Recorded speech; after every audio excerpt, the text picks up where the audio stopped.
Evening, Fulham fans, to another episode of Live by the River. Whatever Wilson tries doesn't necessarily turn into goal, Fulham fans. Just look at his celebration knee slide. And also, the young Brighton lad who was vigorously gesticulating with his hand towards the Riverside stand after Welbeck's goal. I hope you've learnt your lesson. 2-1 victory for Fulham. Fulham fans, an unlikely result, considering that I think possibly Brighton were the better side, as Hertzler suggested after the match. Do you think Brighton I don't know if I agree with that. Oh, no, I don't know if I agree with controversial, that. really? No, especially in the first half, I thought we were the side really pushing. I think they were pressing us quite well, and the midfield was quite industrious. But we had the majority of chances before Ayari's goal, which I thought Leno should have definitely saved. Oh, well, I agree that with the first 25 minutes, I thought Fulham played very well. There were nice bits of skill, even by, Kevin did a few tricks there. Also, there were some warning signs where our passing wasn't great. So Robinson crossing straight to a Brighton player, and Anderson a poor long ball, for example. Belieber was really kind of touted throughout the match by the commentators. Do you think he played as well as a lot of the pundits were suggesting?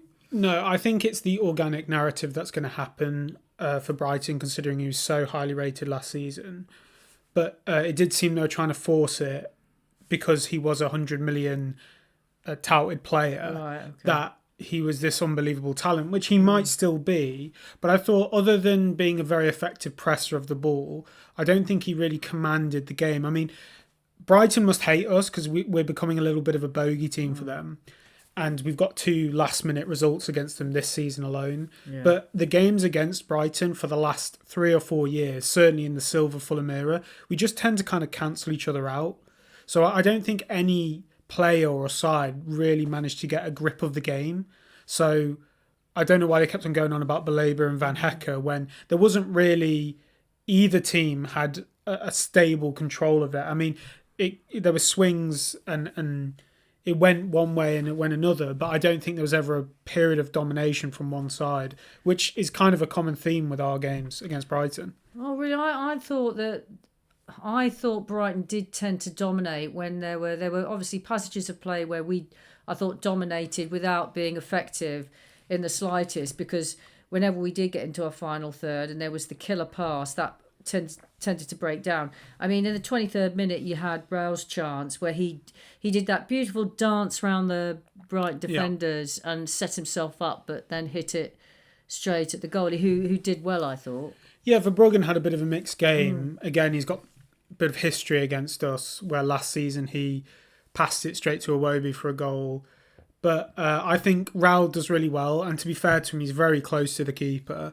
And I think the natural thing for a keeper to do would be to assume the striker's going to go to the far post, because he's really close to his near side. And Raul, I think, tries to second guess him and catch him out and go near post. So I actually think Verbruggen did really well to kind of stand up straight and make that save. Yeah, it was a good save. But we'll obviously go on to our last goal, which I think he should have done better with. And then the 25th minute occurs, and Iwobi does a driving run down the centre. Good cross by Castagna to Kevin. The Raul shot, this was another chance, but it was blocked by Dunk. And then the 27th minute, that's when the goal occurred, which was really out of the blue. And it was really, I think, Iwobi kind of lost the ball. Ayari got it, and then just, it was like the Red Sea opening up, and then he just had a bit of space. And Berger, who was kind of just to the side of him, just was on his heels, just kind of watching him, and only started to move forward when it was too late, and he was, priming his shot. I did think Iwobi looked a little bit leggy this game, which is absolutely understandable. Definitely, yeah. Yeah. Off a very disappointing end to their AFCON, and they were playing in another continent. So we always knew the second he was available, Silva, out of the 3 Nigerians, was always going to throw Iwobi in first. But I did think he didn't look as energetic and as dynamic as he usually does. So hopefully he can just play his way back into his normal form. Look at the jet lag must just be phenomenal. Oh, it's just unbelievable. The fact that they can play at that level still. Really good strike from AR. You don't want to take that away from him. Good. And it was a very windy day. The conditions weren't ideal. Having said that, I think a professional keeper to the level of Leno, we know he's a top keeper. He's arguably top 5 in the Premier League, top 10 at the very least. He should be making that save, I think, because he does get his hands to it. I know you're a bit more sympathetic towards him than me, but I'm just talking from what I know of Leno's quality. Well, it's funny you should say that, because if you remember, listeners, last week I did say about Raul did a shot when we were playing Leeds, and the ball went forward and then it swerved to the left. And honest to God, these new balls, they're just absolutely nuts. They just tend to go in different directions. Yeah. And I'm sure that's something to do with it. Or somebody's like controlling it, like in Harry Potter, something like that. Just from a watching perspective, I mean, I wouldn't save it. But knowing Leno, how good he is, it was disappointing to see a shot at that angle at his near post. And the fact that he did get a touch to it. I mean, there were 2 goals in this game where you almost had to kind of stagger after it went in the net. You're like, oh no, the keeper got that. And then it just kind of bobbled in. So it was really disappointing because we did actually have some momentum up to the goal. Yeah, and that stifled it. It stopped completely. It completely. And then it just looked like a formality after that. Yeah. And then Brighton, I felt, dominated it. And also Leno had a little bit of a wobbler as well, where he was chasing after a ball that went to the side of his goal. Yeah. He chased after it and then didn't have time to run back. And if Castagna hadn't been there, he cleared it off the line. And that was around about, half an hour in. So he kind of were wobbling quite considerably at that point. Also, Brighton were dominant. We were saying that they were winning all the duels. Yeah, I think the physical battle in midfield, they were absolutely winning. I don't think technically they did anything, considering they have really technical players like, Matoma, Balaba's a very technical player. I don't think they were exerting that at all. I just think it was a kind of scrappy game and they seem to be winning most of the 50-50s, and it just comes again to the same tired old argument where we look at our midfield with Berger and Iwobi and it just isn't combative enough. Berger especially, considering that is his role in the team. Well, he just isn't combative enough. Well, we're not... It's just... Berger's been misprofiled. He's such a elegant player, but he's misprofiled. He's not a defensive midfielder. Yeah, I'm sort of tired of talking about it. Exactly. It feels like we're picking on him. He's such a great player, but he isn't, that role isn't him. And it was just like our midfield just didn't, you looked and where are they? Or where's the bite of a midfielder that is absolutely necessary to stake your ground sort of thing? And then it just never seemed to appear, and everything was just like pushed to the side. And then you're thinking, I don't know how we're going to get a goal apart from moments of brilliance or fluke. You're getting to a stage where you're thinking, I don't know where this goal is coming from. Where with Brighton, I felt they could carve out a goal. Yeah. That's what I thought the difference between the two was. Also, our corners tended to go straight to Verbruggen. No one seemed to be able to attack the ball as well. And then when half-time came, obviously we went in 0-1. And we came out, no changes. Was that the right decision? That I felt that perhaps that changes could have been made earlier. Yeah, I mean, we were saying we thought Chukwueze deserved a start because of how good he'd been in such a short period of time. But it's understandable that he's come from AFCON as well. Yeah. He had a particularly disappointing time where he missed the penalty. So maybe to just ease him back in was the best thing. And in hindsight, maybe that turned out to be the correct decision. I really feel like there's a lack of cutting edge and dynamism bar Wilson when it's Kevin. I just think because he hasn't got the end product yet. He's only got 1 goal in the cup. He hasn't figured out that way to be really effective on the pitch. That it kind of, as you say, just the attack lends itself to, can Wilson do something spectacular? Because we all know Raul tries hard, is industrious, and he can do some lovely touches here and there. But I don't think he's forcing himself on many games. I mean, his goal record isn't brilliant. Well, his role has changed, hasn't it? To me, he's sitting deeper. He's not really a striker. No, he's I mean, he not. obviously is, but he's not really a goal-getting striker that we're used to. We're used to Mitrovic, Zamora, even the days of like Sahar, where we're used to strikers being really dynamic, getting goals, and that we know what their role in the team is. Whereas Raul, he seems to be a complete sacrificial lamb almost, like. And he's still a goal threat, obviously. 5 goals isn't nothing, but it really does feel like the main goal threat is just, can Wilson bend it in the top corner?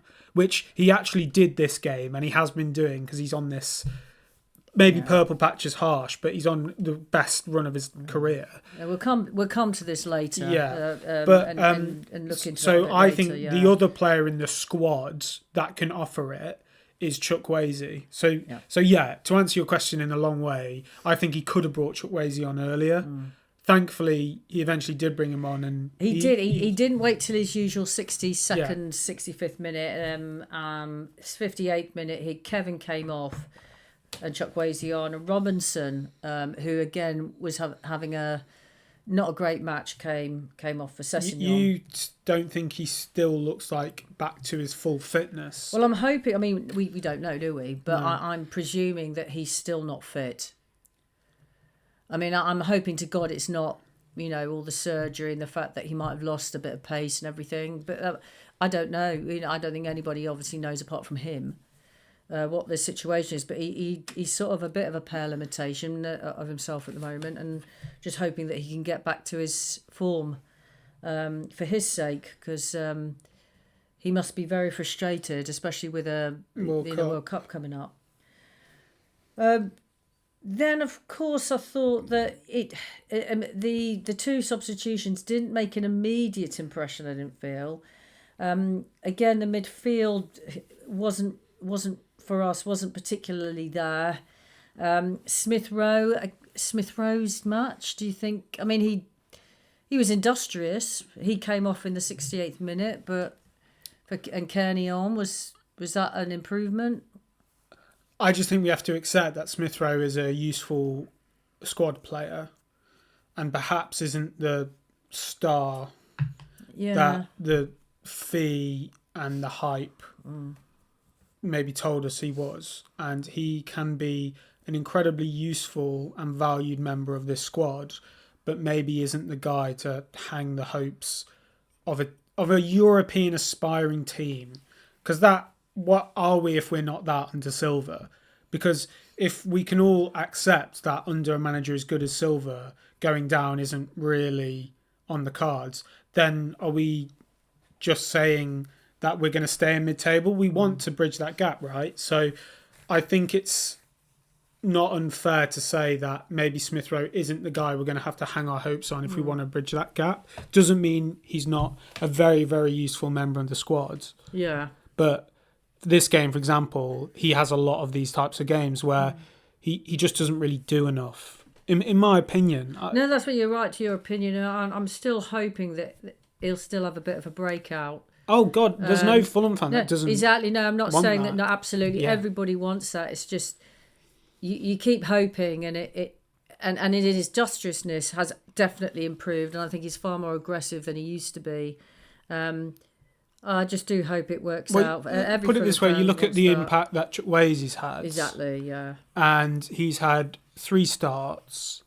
He's had 10 appearances in total, and he's got 7 goal contributions. Now, that might dry up, and maybe it's just the factor that he's new and defences don't know what to expect from him. But that is a real tangible impact, and we just don't see enough of that from Smith Rowe. He's had actually quite a good goal-scoring return this season. Yeah. And he probably should have another goal, that Palace goal that was marked off because of a toe, which we'll go on to with the Welbeck thing. Yeah. But I just feel like on a game-to-game basis, we can't expect Smith Rowe to shine every single game. Okay. That's all I'm trying to say. No, that's a fair analysis. Then the 72nd minute, again, out of the blue, as the Ayari goal was. Anderson does a beautiful pass. People say that it was a bit of a lump up the field. I want to call it a beautiful pass, which Chukwueze controls very, very well. He manages to set himself up, and he scored a really precise slide rule He showed goal. great patience. The patience and composure that he showed was phenomenal. And what a player. I love Chukwueze. He's just such a life-affirming player. He's just direct, aggressive, absolutely brilliant. And I think I said 4 or 5 weeks ago when he had a couple goals against City and he was performing really well, where this is a player who like at times will be frustrating. He will lose the ball, but because he's always trying stuff. And the shame with Kevin at the moment is he does look a little bit tentative. And whereas at the very start, like that Leeds game, he was trying tricks and he was a bit almost arrogant in a good way. It feels like now he's very self-conscious of preserving the ball. Whereas Chukwueze, you really get the feeling that he wants to make a real impact every time he gets it. And at the moment, he is. I think we will have to put up with spells if we make it permanent, which we're all hoping we permanently sign him, whether that will materialise or not. But at the moment, it's just really great to see someone he seems fearless, really fearless. Exactly. When you think of the exhaustion of going to AFCON and then the absolute despondency you must have felt missing that pen, and then coming back and then just starting afresh like he did in our match and scoring the way he did. Coming off the bench. Absolute, what a guy. Yeah. Absolutely brilliant. So that was wonderful. And then it was like a sucker punch because a minute later, Welbeck scores a goal. And it was a goal. Yeah, so it was a goal. I think that should stand. Yeah. We obviously experienced it against Liverpool. It went for us, went against us against Liverpool, and we've had the Palace one where Smith Rowe was chalked off. I don't want to see goals like that chalked off. I think they've done everything right. The offside rule wasn't brought in for that sort of thing. Yeah. And they haven't gained an advantage.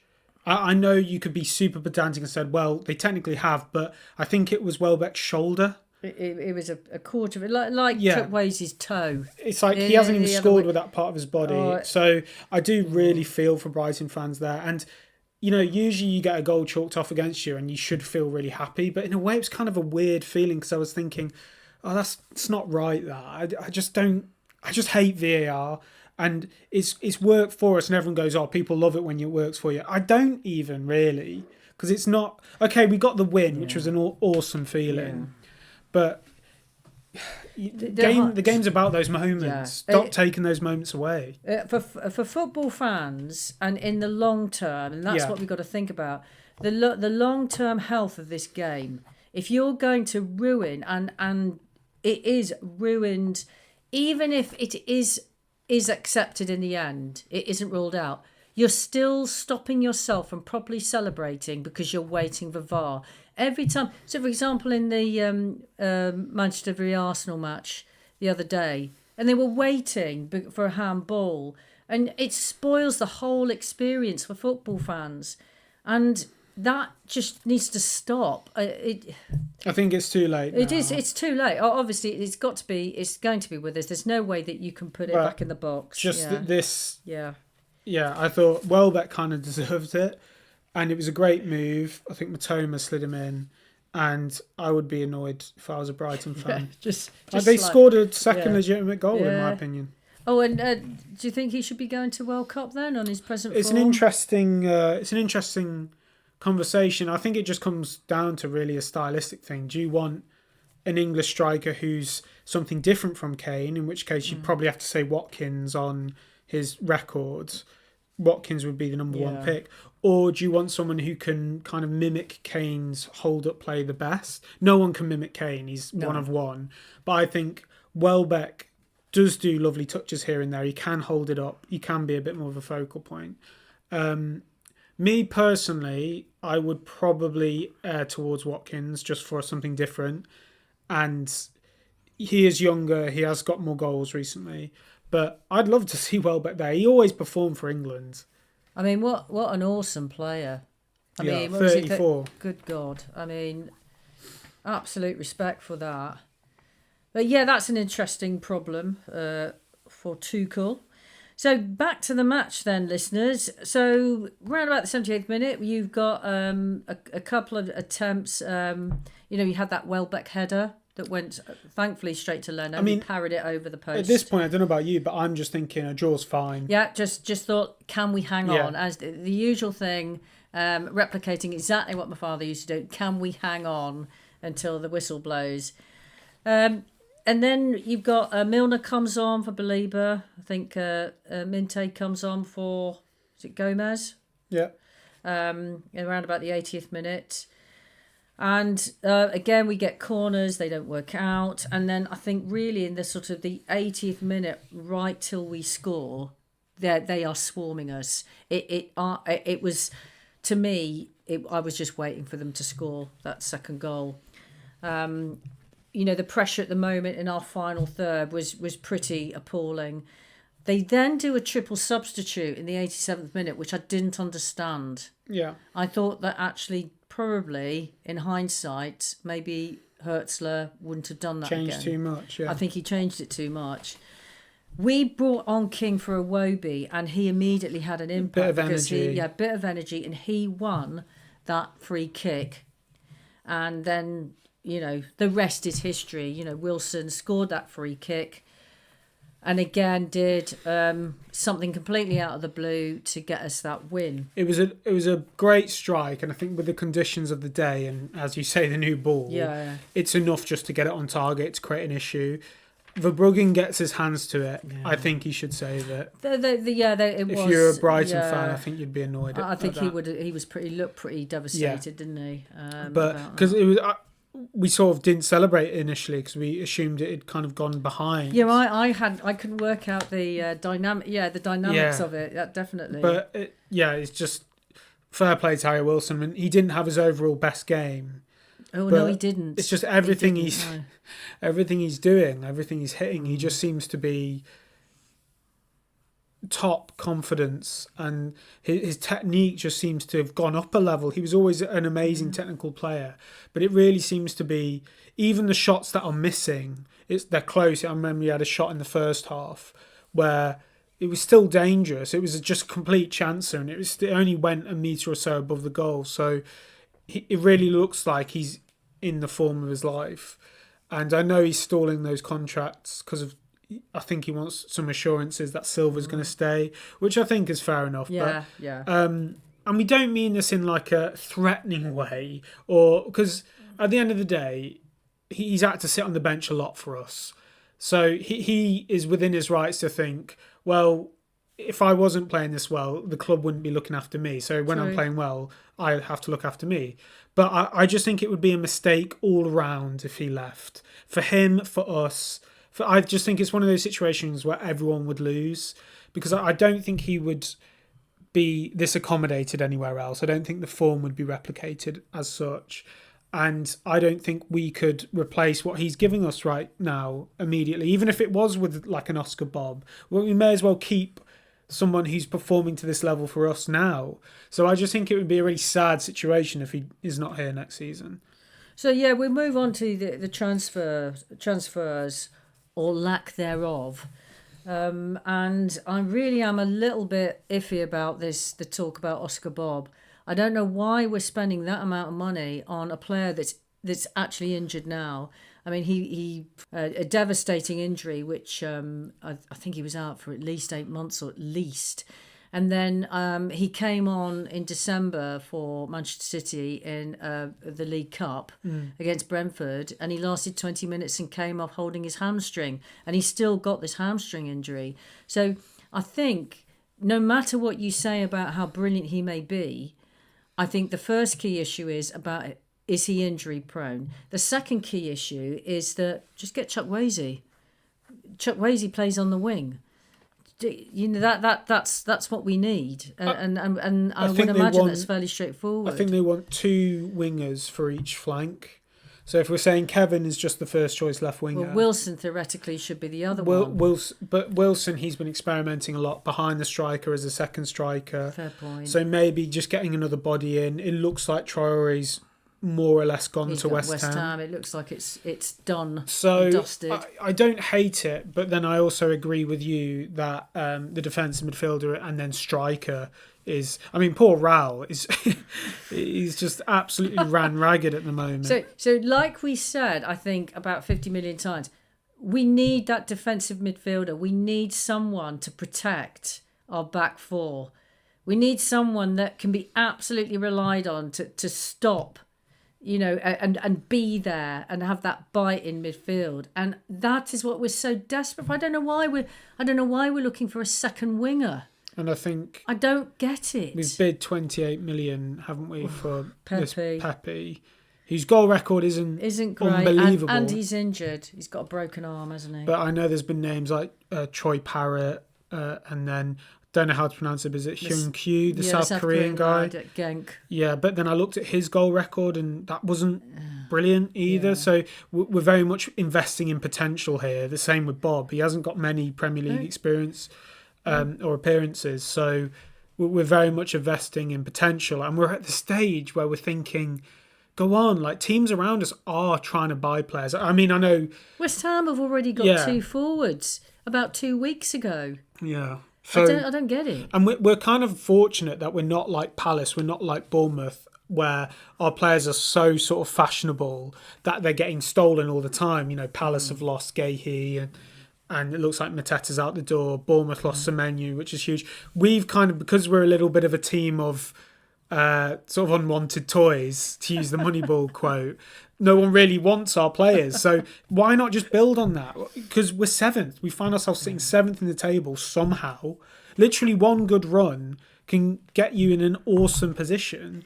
And we've got United next. I know United are on cloud nine at the moment. What a time to play them.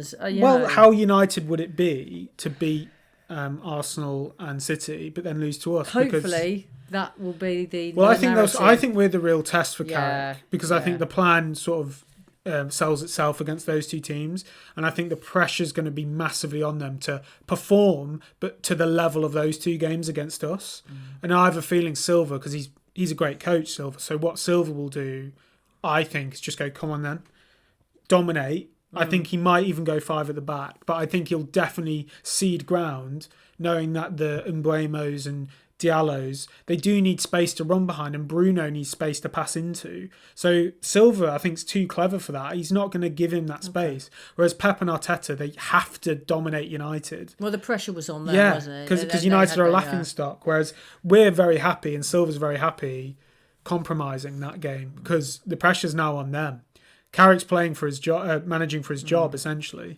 So I actually quietly quite confident for that game. So, and if we lose, we've lost to a banging form team that's beat the 2 best teams in the country. So it's hard for us to really lose in that scenario. I think if Tete's fit, he'll have 4 at the back. But if he's not, then he'll have 5. I could really see him just going to Carrick. Go on, dominate us then, if you can, which would be... I think that would be the best game plan, but Silva knows infinitely more, so it'll be interesting to see what he does. So if we go back quickly to the transfers, I think it all hinges on Silva signing that contract, and then I think that hinges on the transfers. That's the thing. Yeah. What a chicken and egg situation, I believe, and I don't know whether they just look at the Opta stats and then throw, onto a map of the world, some darts and then pick out, a particular player. There doesn't seem to any rhyme or reason to who they're picking at the moment. We have to have balance in our team, and we haven't got balance yet.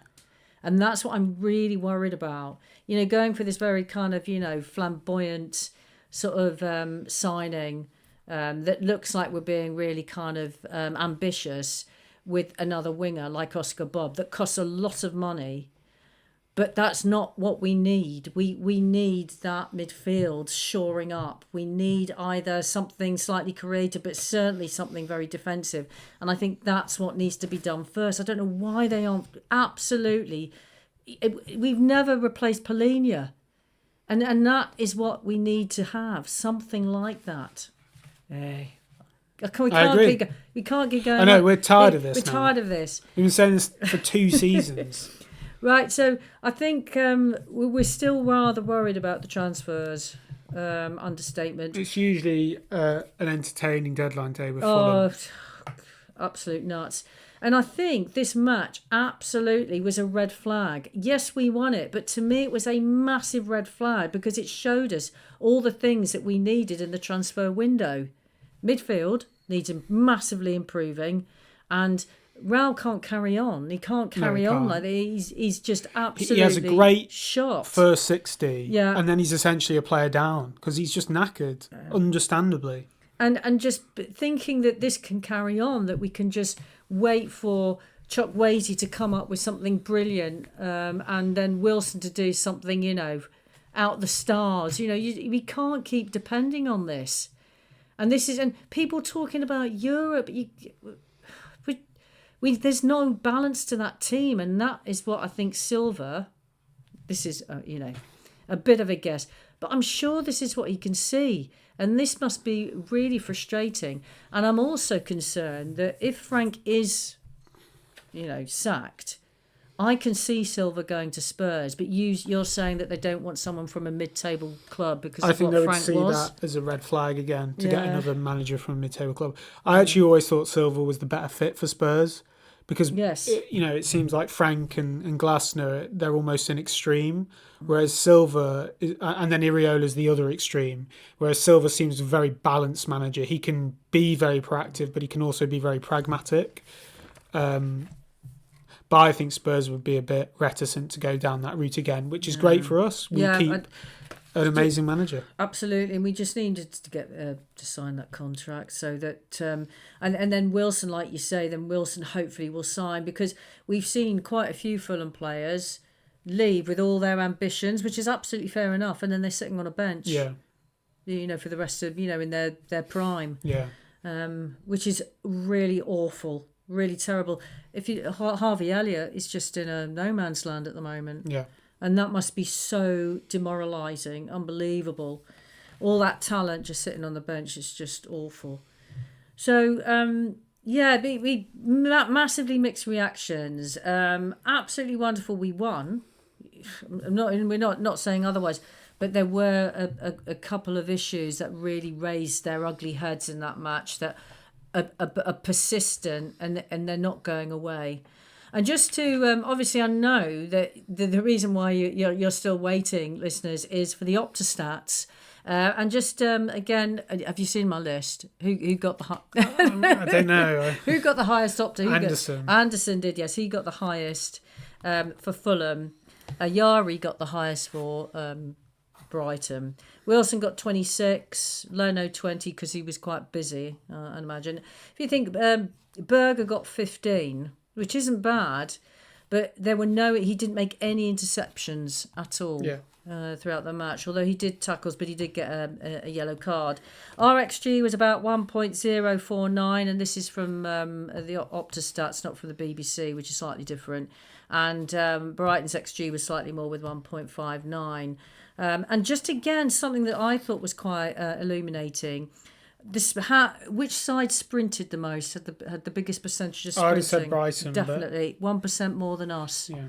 And that's what I think. We're just not direct and aggressive enough.